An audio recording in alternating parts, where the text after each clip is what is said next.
అమ్మవారి సేవలో పూజకు రావడం జరిగింది. చౌడేశ్వరమ్మ గుడిలో భారతీయ జనతా పార్టీ అధినేత అయినటువంటి మోదీ గారు ఆరోగ్యంగా ప్రపంచ శాంతి కోరుకునే దాతగా ప్రపంచ శాంతికి యావత్ మానవాళికి వాళ్ళు ఉపయోగపడతారు కాబట్టి వారు ఆరోగ్యంగా ఉండాలి.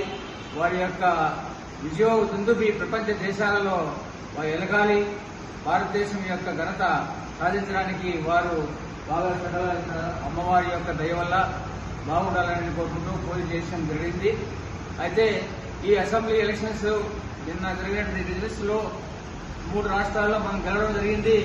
2 రాష్ట్రాల్లో మాత్రం ఇదివరకే డిక్లేర్ చేశారు. అయితే కలకత్తా మాత్రం ఘన విజయం. దేశంలో అన్ని రాష్ట్రాల్లో గెలిచినంత ఒక ఎత్తు, ఒక కలకత్తాలో గెలవడం ఒక ఎత్తు. ఎందుకంటే అక్కడ రాక్షస పాలన, ఎన్నో గ్రామాలు హిందువులుగా ఉన్నటువంటి ఎన్నో గ్రామాలు ఖాళీ చేయబడ్డాయి. ఎందుకంటే మమతా బెనర్జీ వల్ల వాళ్ళు చేసినటువంటి అగత్యాలు ఘోరమైనటువంటి రాక్షస పాలనలో నిలబడి కష్టపడి పార్టీ కోసం పనిచేసినటువంటి కార్యకర్తలు, నాయకులు, ప్రజలకు గెలిపించినటువంటి ప్రజలకు అందరికీ కూడా ముఖ్యంగా యువత, మహిళలకు అభినందనీయం. తర్వాత చెప్పాలంటే ఈ యొక్క విజయము అక్కడ రక్తానికి వడ్డీ, తర్వాత కష్టపడి నష్టపడి ప్రాణ మాన ధనం అన్ని పోగొట్టుకొని కూడా కార్యకర్తలు పనిచేసినటువంటి మహనీయులకు వారికి యొక్క ధనము మహాధనం. తర్వాత అలాగే మన ఆంధ్ర రాష్ట్రంలో కూడా ఎన్ని రాష్ట్రాల కంటే అన్ని ప్రపంచ దేశాలలో శాంతివంతంగా ఉన్నటువంటి దేశం ఏదైనా, అన్ని కుల మతాలకు అతీతంగా శాంతివంతంగా ఉన్న దేశం ఏదైనా భారతదేశం. భారతదేశంలో మరీ సుఖశాంతులతో కులమతాలకు అతీతంగా ఏ గొడవలు లేకుండా కులమతాలకు అతీతంగా శాంతివంతంగా జీవించేటువంటి ఆంధ్ర రాష్ట్రం మొట్టమొదటి స్థానం దేశంలోనే. కాబట్టి దీనికి ఆది మూలమైనటువంటి భారతీయ జనతా పార్టీ అధినాయకుడైనటువంటి మోదీ గారి యొక్క పాలన చల్లగా చాలా హ్యాపీగా జరగాలి, ప్రజలు సంక్షేమంగా సుఖశాంతులతో ఉండాలి అనేటువంటి ఉద్దేశంతో చౌడేశ్వరి అమ్మవారి గుడిలో పూజ చేయడం జరిగింది.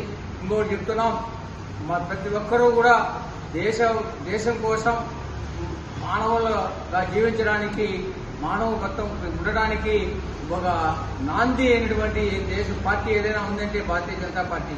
భారతీయ జనతా పార్టీ వల్ల ప్రపంచ దేశాలలో అన్ని అల్లకల్లోలంగా ఉంటే కూడా మన భారతదేశంలోని అందరూ కూడా సుఖశాంతులు జీవిస్తున్నాం. అన్ని డీజిల్ కొరత కానీ, కరెంటు కొరత కానీ ఏమీ లేకుండా ఎంత యుద్ధాలు జరుగుతుంటే కూడా భారతదేశము ప్రశాంతంగా ఉండది. కారణం అంటే మోదీ గారి నాయకత్వం, భారతీయ జనతా పార్టీ వల్ల జరిగేటువంటి ఇక్కడ ఉమ్మడి రాష్ట్రము అయినటువంటి ఉన్నప్పుడు కూడా ఎన్నో విధాలుగా అభివృద్ధి చేయబడింది భారతీయ జనతా పార్టీ తరఫున.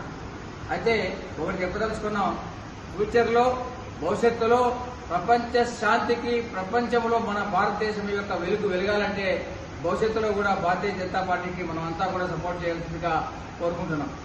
జై బోలో భారత్ మాతాకి, జై బోలో భారత్ మాతాకి, జై శ్రీరామ్.